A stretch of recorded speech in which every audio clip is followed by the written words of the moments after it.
Eu convido você a abrir a sua Bíblia no Evangelho segundo João. Evangelho de nosso Senhor Jesus, segundo João, capítulo 3, versículos 16 a 21. Lembrando que, continuando nossa investigação da conversa de Jesus com Nicodemos, conforme se acha no Evangelho de João, capítulo 3, versículos 16 a 21. Certo que é a terceira parte da conversa de Nicodemos, que nós dividimos em 3 partes, e agora vamos a essa parte, a última parte. Então, João 3, 16 a 21, a missão do Filho. Acompanhe suas Bíblias. Porque Deus amou ao mundo de tal maneira que deu o seu Filho unigênito para que todo o que nele crê não pereça, mas tenha a vida eterna. Porquanto Deus enviou o seu Filho ao mundo, não para que julgasse o mundo, mas para que o mundo fosse salvo por ele. Quem nele crê não é julgado. O que não crê já está julgado, porquanto não crê no nome do unigênito Filho de Deus. O julgamento é este, que a luz veio ao mundo, e os homens amaram mais as trevas do que a luz, porque as suas obras eram más. Pois todo aquele que pratica o mal aborrece a luz, e não se chega para a luz, a fim de não serem arguidas as suas obras. Quem pratica a verdade aproxima-se da luz, a fim de que as suas obras sejam manifestas, porque feitas em Deus. Amém. Nicodemos foi ao encontro de Jesus à noite. Ele entendeu que o seu maior problema era a condição de sua alma. Ele ainda se ocultava nas trevas, mas contemplava diante dele aquele que é a luz do mundo. Quem dera todo mundo fosse ao encontro de Jesus com tal consciência. O mais importante é o estado da nossa alma. Jesus preparou o coração de Nicodemos com essas verdades. João 3:3. A isto respondeu Jesus: em verdade te digo, que se alguém não nascer de novo, não pode ver o reino de Deus. Este reino de Deus, no presente, é o caminho que leva a Deus, e no futuro é a graça de entrar no reino eterno. Essa era a questão mais importante da vida de Nicodemos, a grande dúvida pela qual tinha tanta urgência: como nascer de novo e entrar no reino de Deus? Cada um de nós enfrenta hoje o problema da condição humana, da situação da sua própria alma. Como sair do caminho que leva à destruição? Cada um de nós enfrenta o problema da incerteza com relação ao futuro. Como entrar no caminho que leva a Deus? Você precisa nascer de novo da água e do Espírito para entrar no reino eterno. Primeiro, o amor de Deus supera todo amor que existe no mundo. Segundo, a salvação em Cristo é necessária pela condição do mundo. E terceiro, Jesus Cristo concede a fé pela qual salva o mundo. Nós precisamos crer e sair do caminho que leva à destruição, entrar no caminho que leva ao céu. O amor de Deus supera todo amor que existe no mundo. Nós chegamos então ao ponto máximo do Evangelho, o qual fornece o versículo que quase todos os crentes sabem de cor. Todos podem recitar comigo, para louvor da glória de Deus? Todos. João 3,16. Porque Deus amou ao mundo de tal maneira, que deu seu Filho unigênito, para que todo que nele crê, não pereça, mas tenha a vida eterna. Então Jesus explica como os benefícios da sua morte são feitos por nós, afirmando neste verso: porque Deus amou ao mundo de tal maneira. Deus amou o mundo, significa que Ele ama a humanidade. E de tal maneira que nos mostra o seu amor, que se distingue e supera todo amor que existe no mundo. Ponderando então sobre a origem da salvação, nós podemos cair na tentação de imaginar que Deus nos amou porque temos algum mérito pessoal, que Deus nos tenha considerado dignos desse amor. Ora, devemos simplesmente crer, colocar a nossa fé e confiança em Cristo, pois, bem, as Escrituras falam de sua misericórdia e descarta qualquer hipótese de mérito humano. A causa da nossa salvação está simplesmente no amor incondicional de Deus. Mas lembremos-nos que esse amor só tem um fundamento. Efésios 1:5 nos diz que Deus nos predestinou para Ele, para a adoção de filhos, por meio de Jesus, segundo o beneplácito de sua vontade. Esse é o fundamento. O beneplácito de sua vontade significa a vontade soberana de Deus para salvar quem Ele quiser, que Ele nos amou só porque Ele quis, e não há nada digno em nós dEle para que nos ame. Portanto, recebamos o amor incondicional, o amor incondicional de Deus. Olhemos então para nós mesmos e reconheçamos que nós somos pecadores indignos, mas Deus é o único que ama de tal maneira incondicional, perfeitamente. Nós até podemos achar que a gente ama incondicionalmente, mas provamos que não. Mas a misericórdia de Deus é incomparável. Deus nos predestinou para Ele, segundo as Escrituras.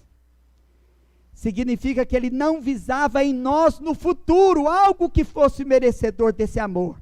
No entanto, Ele nos escolheu nele, em Cristo, antes da fundação do mundo. Efésios 1:4, assim nos escolheu nele, antes da fundação do mundo, para sermos santos e irrepreensíveis perante Ele, e em amor, nos predestinou para Ele, para a adoção de filhos, por meio de Jesus Cristo, segundo o beneplácito de sua vontade. O fundamento é o beneplácito de sua vontade. Alguns acreditam que Deus nos elegeu porque um dia no futuro corresponderíamos com algum mérito, como se um dia no passado Ele olhasse para o futuro e selecionasse nosso currículo. Não é isso que a Bíblia ensina. Não se trata de um pré-conhecimento, mas de sua soberana vontade. A prova do seu amor incondicional quer dizer que Deus quis nos salvar, não vendo nada em nós que fosse digno dele. Ele nos viu como na verdade nós somos, pecadores, indignos desse amor, e mesmo assim, por sua graça, nos amou e nos salvou. Como Deus poderia nos amar? A humanidade não se convence facilmente desse amor incrível. Romanos 5:8 diz, mas Deus prova o seu próprio amor para conosco, pelo fato de ter Cristo morrido por nós, sendo nós ainda pecadores. A única coisa então que merecemos, enquanto pecadores, é a ira de Deus e a morte. Se Jesus não nos socorresse, estaríamos perdidos. Se não viesse ao nosso encontro, não o buscaríamos. Se Jesus não nos socorresse, continuaríamos destinados à destruição. O fundamento desse amor não está em nós, mas em Cristo. E fora dele somos detestados. O amor de Deus, no qual o Pai Celestial nos alcançou, dependeu exclusivamente da sua vontade soberana e bondade, e dela precede todas as demais coisas para a qual nós fomos alcançados pela graça. Eu quero falar da força do amor na experiência humana. mas não se compara ao maior amor do mundo.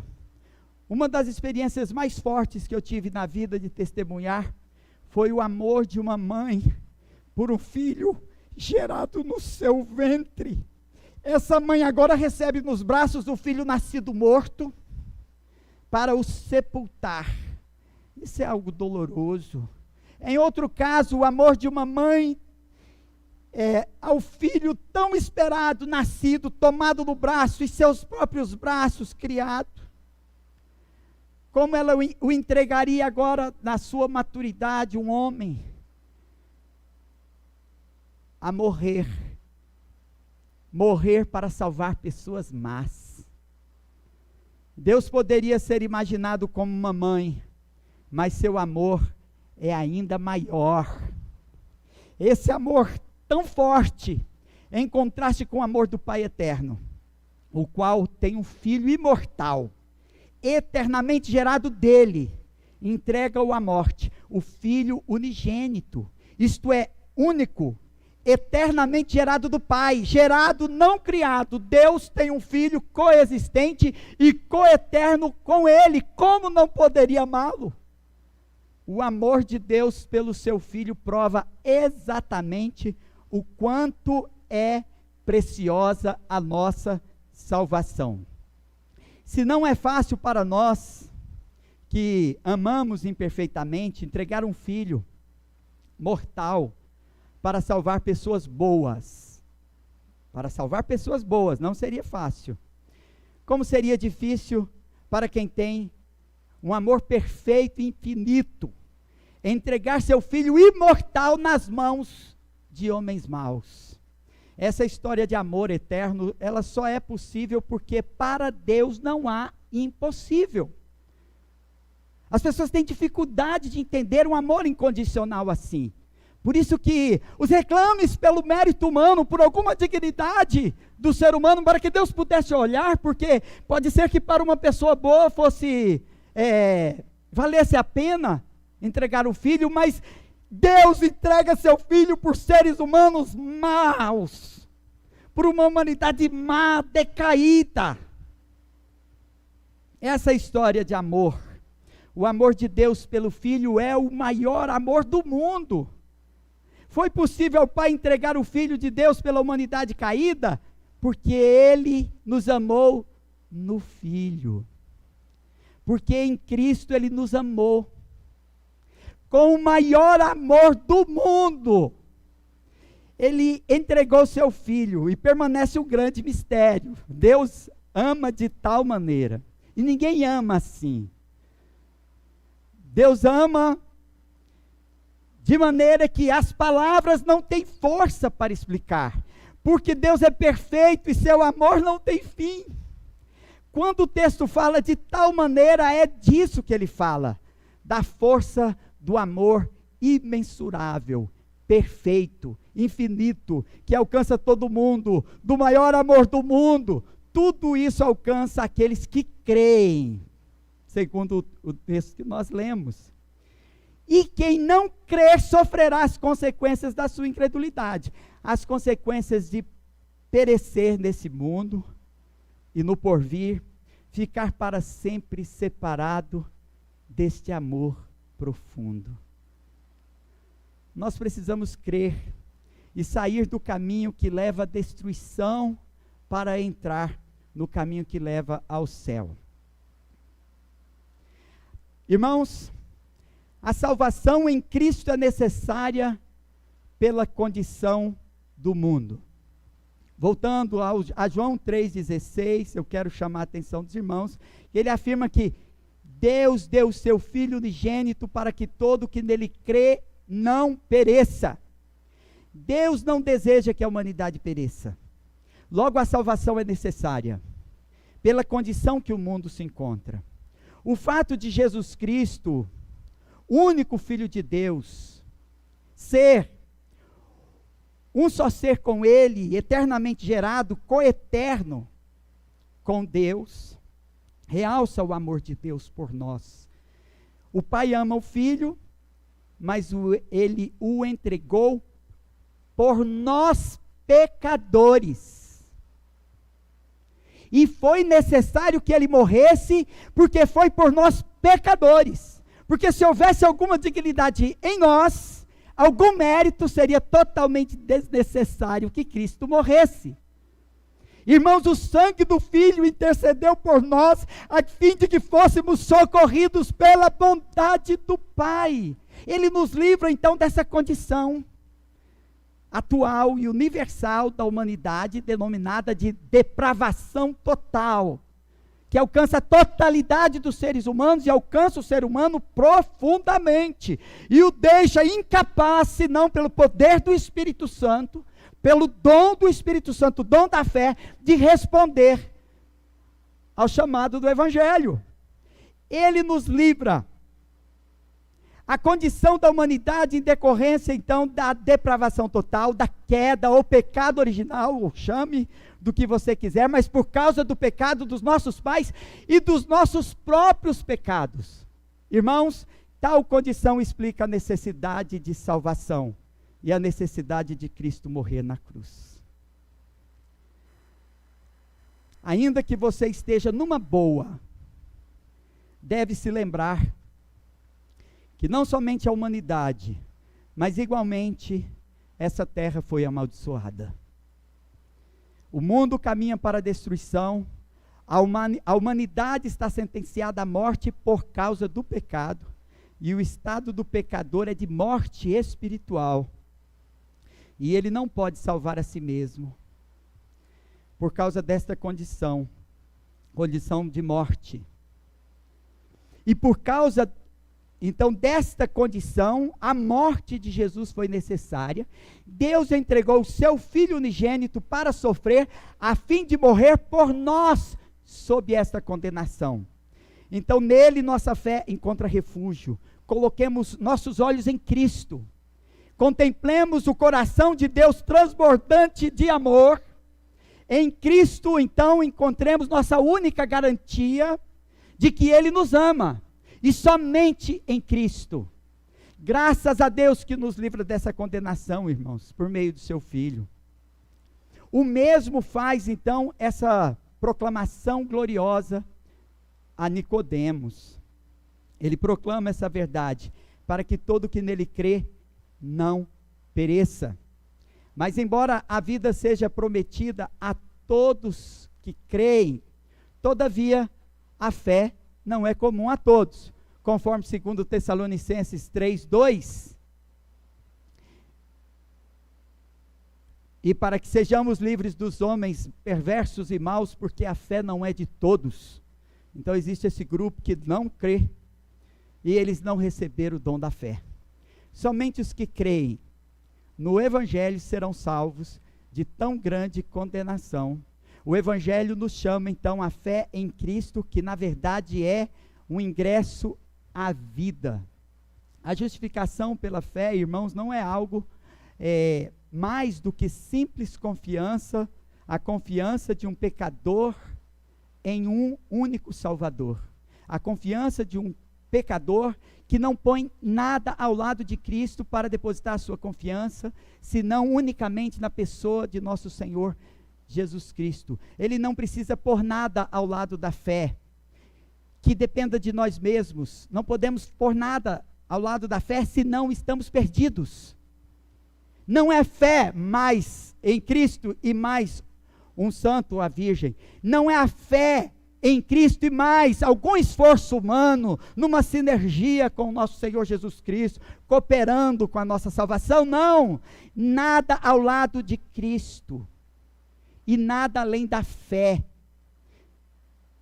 Sem dúvida, um homem justificado será sempre um homem santificado.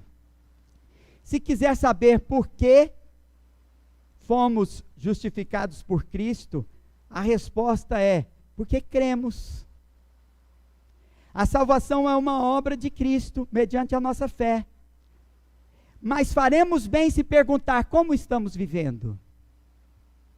A verdadeira fé sempre vem acompanhada de novo nascimento, que é uma nova vida, ativa e rica do fruto do Espírito Santo.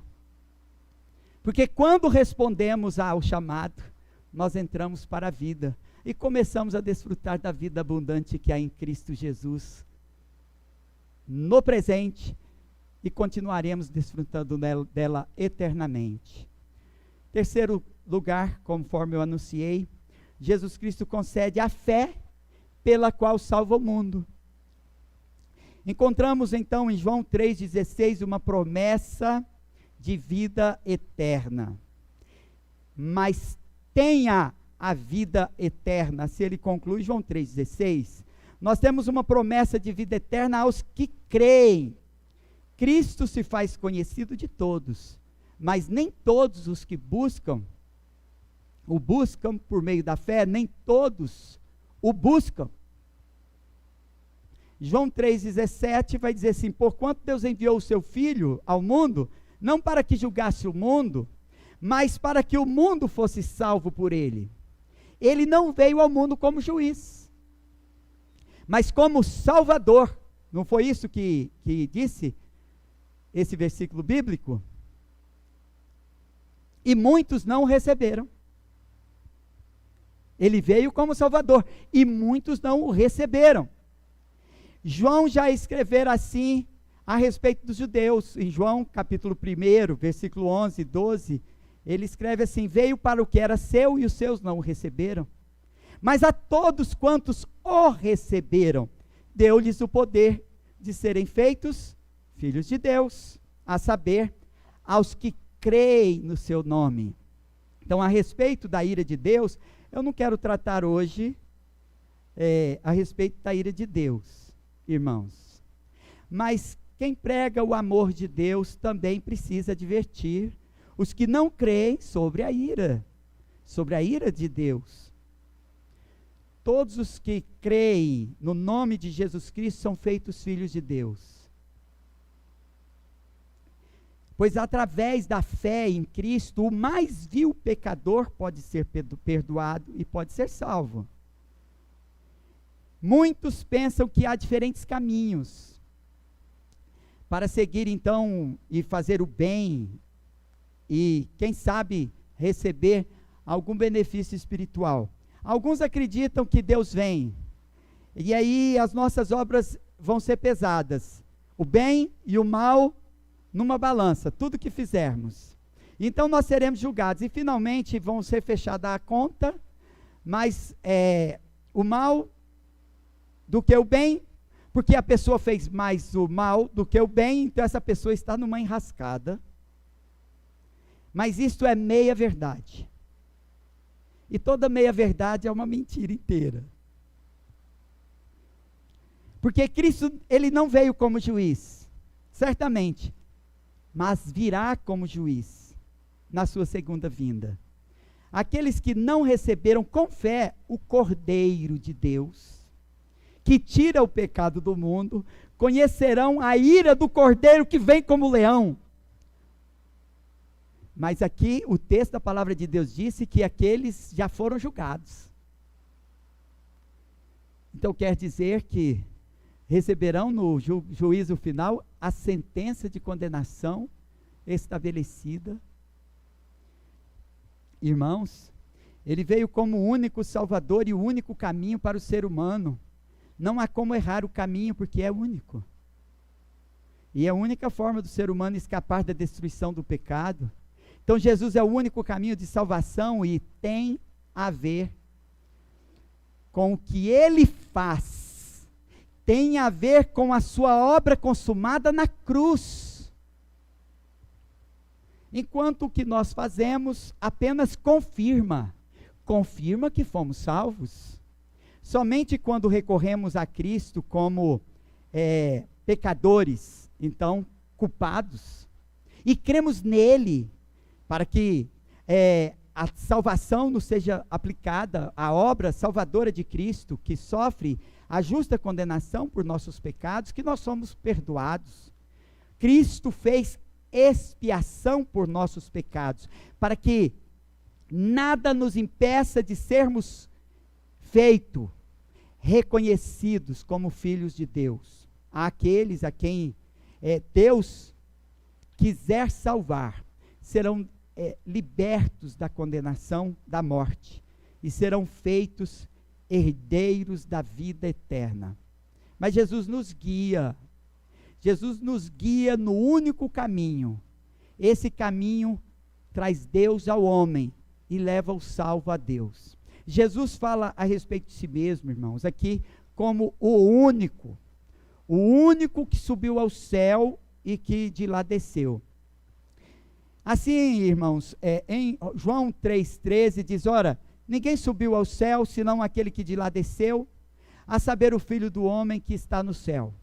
Então, assim é necessário compreender a diferença entre Jesus e Enoque, ou Elias, que segundo as Escrituras, foram homens que subiram ao céu de maneira especial. O primeiro foi transladado, levado por Deus para o outro lado, foi tirado do mundo. O segundo foi levado numa carruagem de fogo, foi voando ao céu, mas nenhum deles subiu ao céu por mérito próprio, pois todos foram alvos da graça de Deus. A cada sacrifício do Cordeiro em Israel, o Cordeiro de Deus que tira o pecado do mundo era anunciado, e ninguém foi salvo por obras em tempo nenhum, mas por nosso Senhor Jesus Cristo, que era anunciado no sangue vertido no altar do sacrifício, até que não resta mais sacrifício pelo pecado, porque aquilo que era sombra, agora o corpo de Cristo foi então sacrificado e vertido, partido na cruz por nossos pecados. Mas nenhum deles subiu ao céu, irmãos, por mérito próprio. Nós também podemos ser tirados do mundo, nós também podemos subir ao céu. Ainda assim, nenhum de nós será como o nosso Senhor Jesus Cristo. A Bíblia afirma que não há justo nenhum sequer.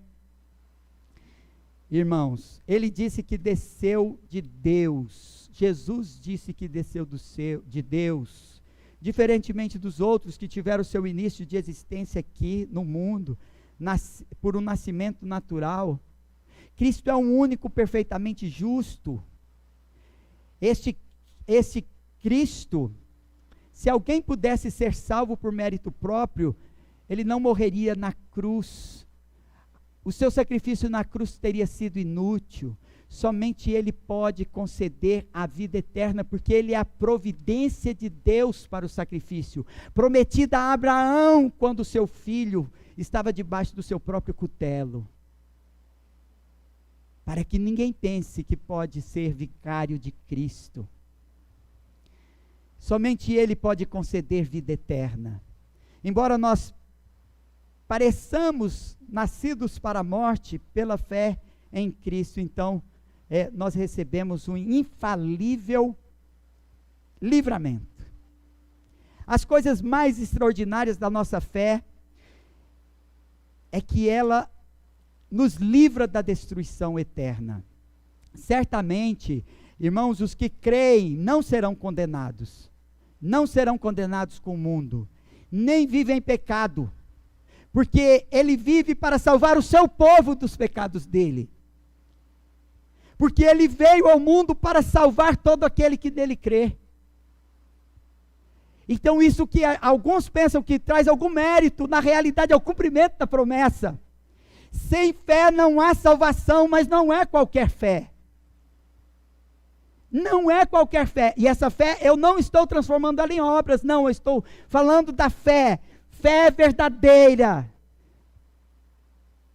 E esta fé não é fé em qualquer outro, não é fé em si mesmo, não é fé nas suas próprias obras, mas é fé em Cristo, fé no nome de Jesus Cristo, o unigênito Filho de Deus. Veja o que diz João 3,18, quem nele crê não é julgado, o que não crê já está julgado, porquanto não crê no nome do unigênito Filho de Deus.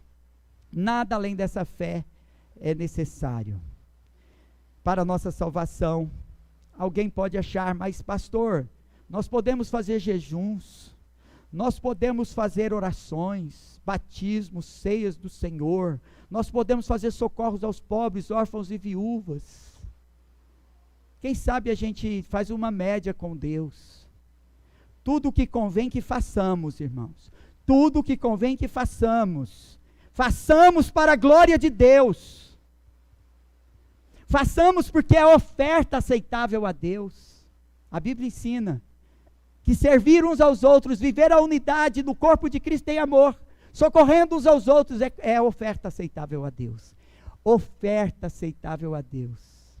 Certamente, boas obras foram preparadas por Deus para que as façamos, também estão no plano soberano de Deus, mas sem fé é impossível agradar a Deus.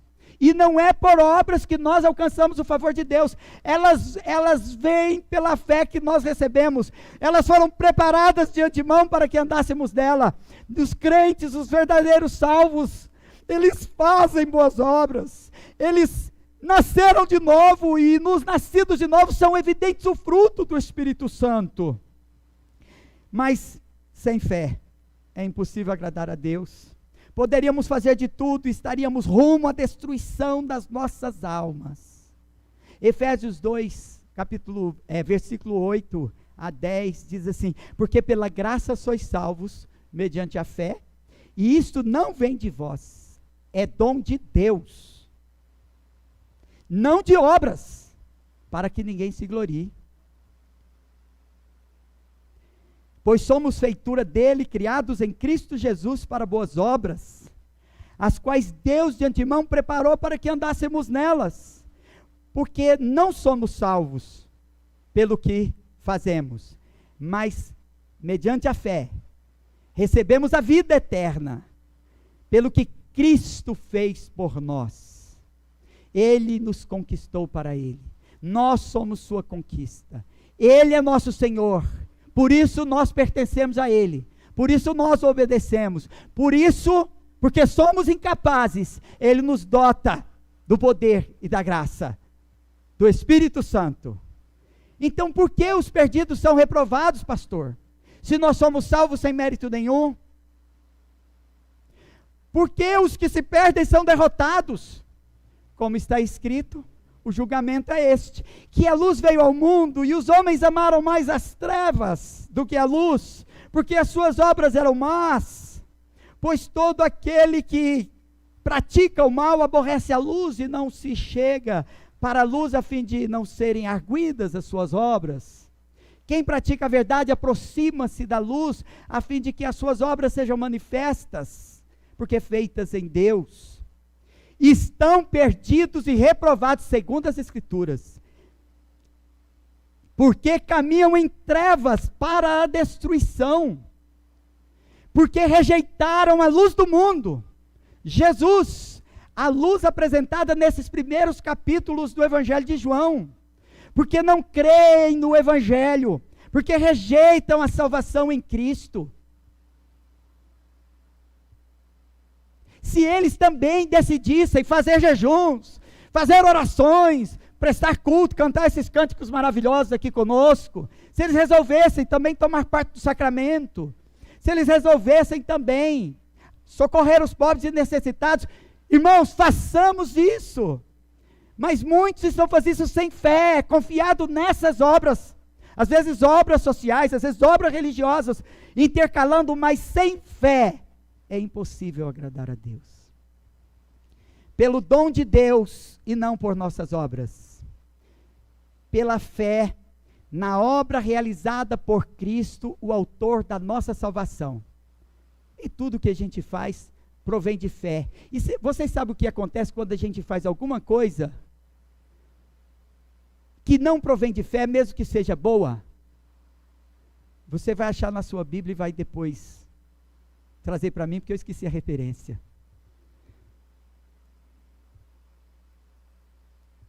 Aquilo que você oferece a Deus que não provém de fé. Depois você vai achar na Bíblia que eu esqueci a referência. Eu não vou nem dizer o resultado. Tudo que não provém de fé, quem sabe, pode concluir? É o quê? Pecado. É sério. Sabe esse louvor que você louva olhando para o céu?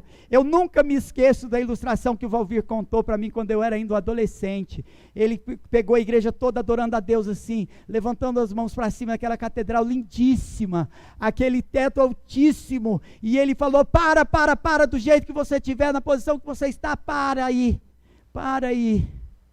E aí um jovem estava com as mãos levantadas assim, ele ficou, ele disse: você que está com as mãos levantadas aí, olhando para o céu, diz para mim o que você está pensando, servo de Deus. Ele: pastor, sinceramente, pastor. Ele: não sou pastor não, eu só sou cantor. Falou assim: irmão, sinceramente, o senhor quer que eu diga? Diga, meu filho. Aí ele falou assim: eu estava pensando assim, como é alta essa igreja, como é que o diácono faz para trocar uma lâmpada dessa igreja quando queima? O que ele está fazendo, irmãos? Pecando enquanto canta louvores, pecando enquanto ora. Muitos estão pecando enquanto jejuam, porque depositam nessas obras a sua salvação, depositam sua confiança nessas coisas, estão pecando, porque não é qualquer fé, porque fé tem muita no mundo, tem religião e fé para todo gosto. Mas a verdadeira fé é aquela confiança total na obra salvadora de Jesus Cristo, o autor da nossa salvação. Com o novo nascimento, então, vem a graça da salvação. Com a graça da salvação também vem o testemunho dos convertidos que passam a viver pela fé. Como está escrito: o justo viverá pela fé. Conclusão, irmãos. Recapitulando aquela afirmação que eu repeti, e tem gente que não gosta que eu repito, mas toda vez que eu repito, anote. Não anote quantas vezes eu repeti, anote o que eu repeti, para que você não esqueça, porque é importante. Você precisa nascer de novo da água e do Espírito para entrar no reino eterno. O amor de Deus supera todo o amor que existe no mundo. A salvação em Cristo é necessária pela condição do mundo. E Jesus Cristo concede a fé pela qual salva o mundo. Nicodemos, então, assim, cada um de nós também, né? Ele precisava, antes de mais nada, crer nisso. O que não era pouco, irmãos, para o judeu, de alta posição, no templo em Jerusalém, nos dias de Jesus. O propósito da salvação é a glória de Deus. E a fonte da salvação é Cristo Jesus, que nos é oferecido como Salvador. Jesus Cristo é nosso lugar seguro, nosso refúgio, e o seu amor gracioso é incomparável. Como podemos enxergar se vivermos em trevas? Como podemos então viver nova vida se amamos a velha vida? Se amamos o mundo e as más companhias e as más obras? Os mais sábios deste mundo, eles mal entendem, irmãos, as coisas terrenas. Pois eles não nasceram de novo, eles não podem compreender as coisas espirituais. As coisas espirituais se discernem espiritualmente. Você não sabe o que vai fazer a partir desse momento. A partir desse momento que você crê, você fala: eu entendi, é isso. E agora, meu Deus, o que eu vou fazer? Relembramos a metáfora que Jesus então se utiliza para explicar a Nicodemos. João 3,8 diz assim: o vento sopra onde quer, ouves a sua voz, mas não sabes de onde vem, nem para onde vai. Assim é todo que é nascido do Espírito. Ele fala do vento, comparado ao livre agir do Espírito Santo, que produz novo nascimento nos nossos corações. O seu agir é soberano. As operações do Espírito são como o mover do vento que sopra como quer. Deus inesperadamente salva a quem quiser. O seu amor toca o coração de quem Ele quiser salvar. O salvo que é nascido de novo, nascido do Espírito Santo, ele faz a vontade de Deus. O que é nascido do Espírito é um filho do vento. ele passa a viver como o vento. Desde então, o novo homem não sabe mais para onde vai, nem o que ele vai fazer. Ele só encontra o seu lugar, e só encontra paz, graças ao Espírito Santo, no centro da vontade de Deus. Porque não vive mais segundo a sua própria vontade. Ele não vive mais para si mesmo. Eu não estou triste por causa disso não, irmãos. Não estou triste por causa disso não. Isso é emocionante, não é? Você não viver mais segundo a sua própria vontade, nem para si mesmo, mas viver para Deus e fazer a vontade de Deus para quem você vive. Isso é emocionante. Isso é uma aventura. Se vocês quiserem saber o que é isso, comece a ler o livro de Atos dos Apóstolos. Se transformasse em filme, daria um filme tremendo, de aventura. A aventura de viver no centro da vontade de Deus. Nem sempre é ficar numa boa como nós. Às vezes é correr perigo. Mas é melhor correr perigo no centro da vontade de Deus do que ficar confortável, satisfazendo os nossos próprios caprichos e vontades. Nós não pertencemos mais ao mundo. E vai chegar a hora de sermos também tirados do mundo, como o seu servo Enoque, como o seu servo Elias. Vai chegar a hora então de você subir ao céu. Não há música que me impacta mais no cancioneiro evangélico do que aquela do Logos, da expectativa da volta de Jesus Cristo, rompendo as brancas nuvens do mais puro azul, onde nem sul nem norte existirá. Olha que coisa linda. Vocês já ouviram, né? Que Cristo volte logo e subamos para o encontro com o Senhor nas nuvens. Se o Evangelho é sobre Jesus e o que Ele fez, então o que eu devo fazer? O que eu devo fazer? Depois de um sermão desse, pastor, a pergunta de Nicodemos ainda continua no meu coração. O que eu devo fazer?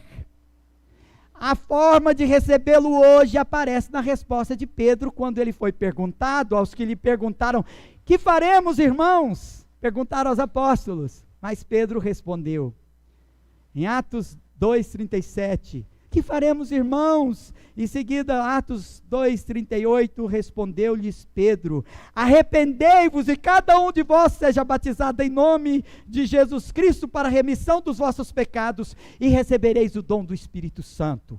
Pois para vós outros é a promessa, para vossos filhos e para todos os que ainda estão longe, isto é, para quantos o Senhor, nosso Deus, chamar. Cristo é quem tem a salvação. Cristo é quem chama eficazmente aqueles a quem quer salvar. Se você crer no Evangelho que hoje vos anuncio, mas ainda não atendeu ao chamado, se o Espírito Santo achou você hoje, irmão, se você se arrepende de seus pecados hoje, quer sair desse caminho que leva à destruição e entrar nesse caminho com todos os que vão subir para o céu, que vão para o encontro do Senhor nos ares. Ah, se o Espírito Santo te achou hoje, se você se arrepende de seus pecados, o meu desejo, olha que eu sempre falo, palavra de Deus, eu deixo o meu desejo e minhas vontades, mas o meu desejo é te batizar em nome de Jesus Cristo, e o Espírito Santo te encherá, e você receberá a convicção da promessa de vida eterna. Amém. Amém? Então baixe sua cabeça, vamos orar.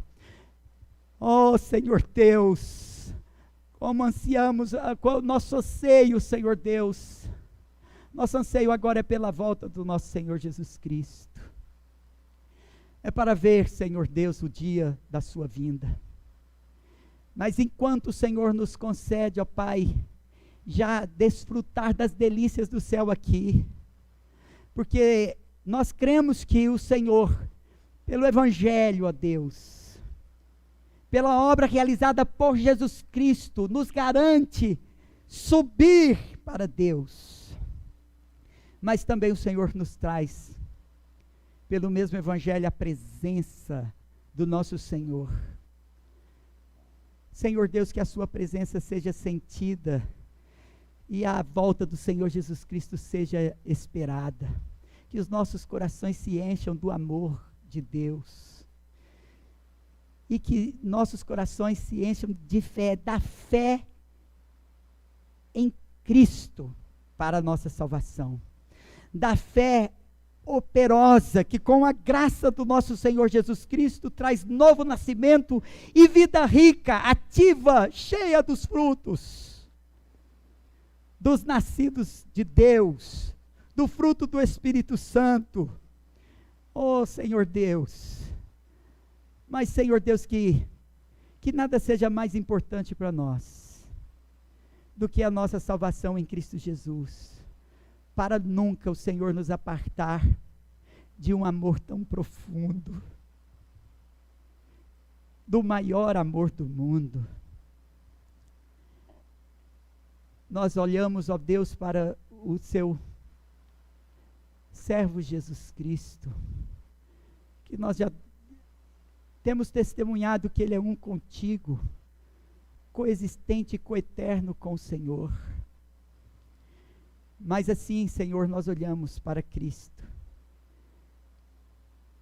autor da nossa salvação, para que estejamos, ó Pai, fortalecidos na nossa esperança e também no serviço do Senhor, para proclamar estas boas novas nessa cidade e por todo o mundo.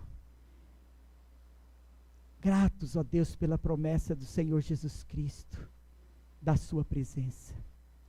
Eis que estou contigo todos os dias até a consumação dos séculos, Senhor. Obrigado, porque nós nunca mais andaremos sós e jamais estaremos separados do seu amor infinito, eterno amor, do maior amor do mundo. Obrigado, Senhor Deus. Em nome de Jesus. Amém. Amém. Ainda o louvaremos.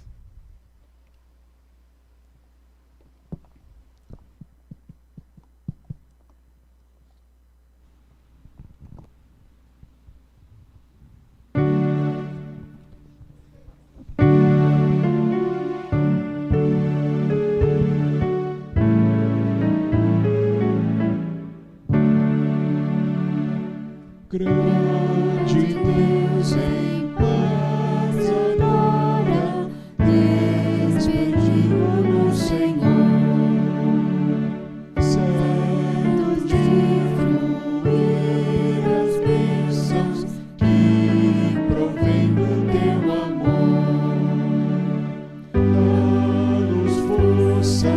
Dá-nos forças neste mundo de amargura.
Oremos.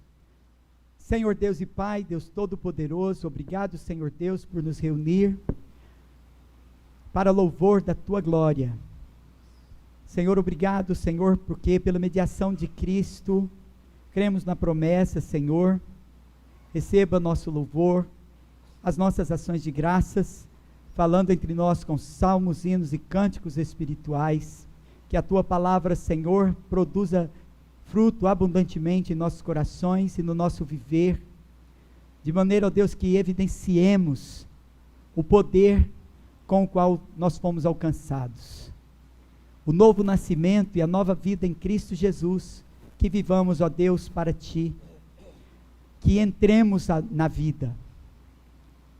Senhor, obrigado pela esperança nos nossos corações, esperança que não se resume às coisas dessa vida, Senhor, do contrário, seríamos os mais miseráveis dos homens. Senhor, ajuda-nos, ó Pai, a perseverar neste caminho, no poder do Espírito Santo, e proclamar esse Evangelho por todo o mundo. Ajuda-nos, ó Pai, para que vivamos os últimos dias, perseverantes, ó Deus.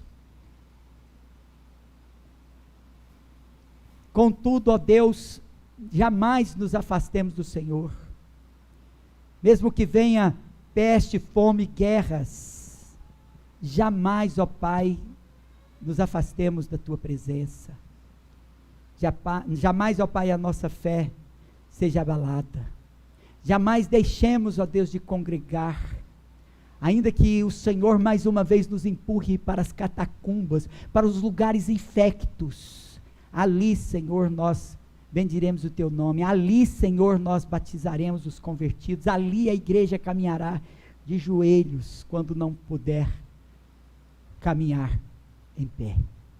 Ajuda-nos, ó Pai, abençoa, Senhor, esta cidade, que o Teu reino cresça aqui, abençoa, Senhor Deus, para que o Teu reino cresça aqui, haja paz nessa cidade, o prefeito André, abençoa, Senhor Deus, o nosso estado, o governador que ora assumiu, abençoa, Senhor Deus, o nosso presidente da república, que haja paz nessa terra, que o reino do Senhor cresça, que jamais nos esqueçamos de obedecer ao nosso Senhor Jesus Cristo e perseverar em qualquer condição que nos for imposta pelas autoridades, antes obedecendo a Deus do que a homens. Carrega, Senhor, todas as nossas enfermidades, cura, Senhor, física e espiritualmente o Teu povo aqui, para que o Senhor levante o exército para o louvor da Sua glória, para avançar, seguir com amor, fé e esperança. Abençoa-nos, ó Deus, para abençoar esta cidade e eu voltar para os nossos lares, para os nossos familiares, para os nossos amigos, para o nosso trabalho. Senhor, obrigado, ajuda-nos, em nome de Jesus, amém. Que a graça do Senhor Jesus e o amor de Deus o Pai, e as imensuráveis, insondáveis, obras, consolações e poderes do Espírito Santo sejam